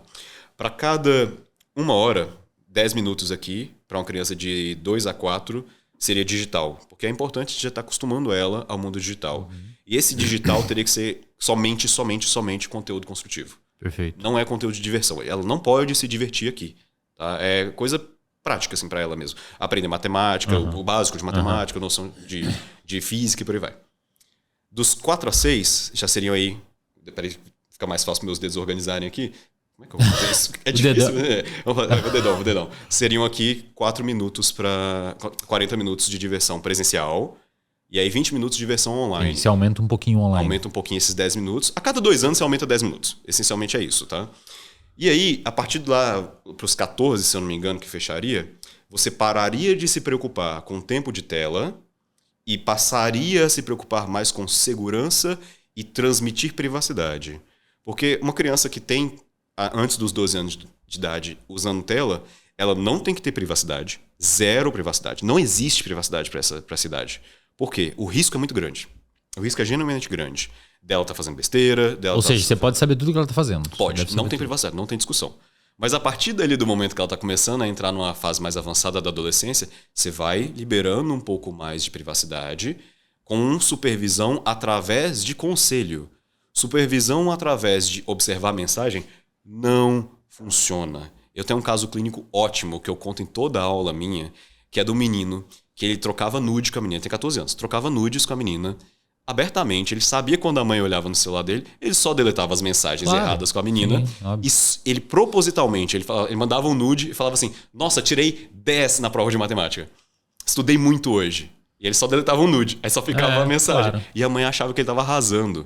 Ela chegava na sessão pra mim falando assim, nossa, Emanuel, eu tô muito feliz com ele, que depois da terapia ele tá isso, não sei o que. Sendo que a sessão anterior ele falou, cara, eu troquei nude pra caramba com a namoradinha, não sei o que. E a mãe nem sabe. Porque você vai perder essa competição da privacidade, necessariamente. O adolescente da década de 90 pulava o muro de madrugada e os pais nem sabiam. E hoje eles vão deletar a mensagem, vão fazer um monte de coisa. Então é muito mais a nível de aconselhamento. Então assim, até uns 12, até 14 anos mais ou menos, sem privacidade. Sem privacidade. E aí vai aumentando um pouquinho a rede social, sempre se preocupando em manter a vida real, né? Fora ali, estimulando. Exato. Aí depois entra dá privacidade e faz um mapeamento por meio de conselho e tal. Bom, e aí depois já começa a entrar na vida adulta, né? Aí já tá treinado. A transição que eu faço. Pô, mas é difícil, hein, cara? É difícil. Até os 2 anos sem tela. Esse é o fácil. Porque aí exatamente. Não, mas eu penso depois, assim, pouco tempo, tem que ser atividade construtiva e todos os amiguinhos. É realmente um... Mas sabe por quê, Eslen? Aí vem o outro lado da história, porque, infelizmente, até no meu próprio discurso, pode parecer que eu coloco um pouco a responsabilidade em excesso nas costas dos pais. Mas é dos pais também, né? Não é, Eslen. Em excesso. É. Ah, tá. Em excesso não é. Em excesso eu coloco. Porque a gente tem um problema que os pais estão competindo com um negócio que é muito difícil, que é como as redes sociais são empurradas nas costas dos adolescentes. Poxa, se você tem 13 anos de idade e não tá numa rede social hoje, é complicado. Como é que você vai ver a Taylor Swift? Como é que você vai ver Taylor Swift? Exato. Como é que você vai dar hate no Donald Trump por conta da Taylor Swift? E essa identidade de grupo deles faz parte. Então, eu tenho uma sugestão que vem a partir de políticas públicas. Por quê? Na minha humilde opinião, rede social não faz sentido para abaixo dos 12 anos de idade. Criança com rede social, interagindo com rede social, já é ruim. Fazendo isso sem supervisão, que vai acontecer, pior ainda. Então, as redes sociais têm que proibir acesso para crianças. E como que faria isso? Gente, tecnologia existe. Reconhecimento facial. Pronto. Teoricamente é para cima de 16, né? Mas né? Teoricamente, nas indicações lá. Em algum momento existe proibição? Não. Galera... Ô Wesley, vamos lá. Tá louco. Na vida real, existem gatilhos que prendem a gente para não fazer determinados comportamentos. Então, a altura mínima para o brinquedo no parque de diversões. Você não pode ter 18 anos para entrar na balada. Hoje, se um menino quer entrar num site pornô para ver pornografia, a única barreira é: você tem mais de 18 anos de idade? Eu não conheço um menino que falou assim, caramba, eu sou menor de idade. Que droga, velho, não vou ver pornô hoje. Pegaram pesado, não vou entrar aqui. Nossa, que difícil. Claro. As barreiras existem no nível fictício. Elas não existem no nível real. Elas só servem para falar que tem, mas elas não têm. A cerca é dessa altura. Entendeu? Então essa é a competição desleal. Isso é difícil para os pais regularem. Entendeu? Deixa suas redes aí, cara. Como é que a galera pode te encontrar, ouvir mais sobre isso? Perfeito. Gente, 2 redes sociais importantes. @EmanuelQuerino, como tá aí provavelmente na descrição do meu nome. E @Psicoverso Podcast, que é o meu podcast também, que eu faço com o Pedro Sampaio, que não é o DJ, mas é o meu amigo que veio aqui. Tem episódio dele aqui, inclusive. Tem episódio com o Pedro aqui. Bem legal. E que a gente conversa sobre o que a gente quer, papo de bar, informal. E a gente fala sobre vários temas. A gente já tá com 34 episódios, ou mais, provavelmente, dependendo de quando lançar isso aqui, tá? Segue lá, gente. Valeu. Obrigado, viu? Valeu pela presença aí. Foi um baita papo. Massa. Obrigadão, cara. Pessoal, like aqui no episódio, por favor, inscrevam-se no canal, cupom Wesley lá na Probiótica para você conseguir desconto. Compartilhe o episódio, navegue pelos outros episódios que nós temos muita coisa legal aqui. E é isso. Nos vemos no próximo episódio, que provavelmente vai ser com o Gavin. Não, acho que o do Gavin vai sair antes. Enfim, não sei. Vê aí. Até mais, galera.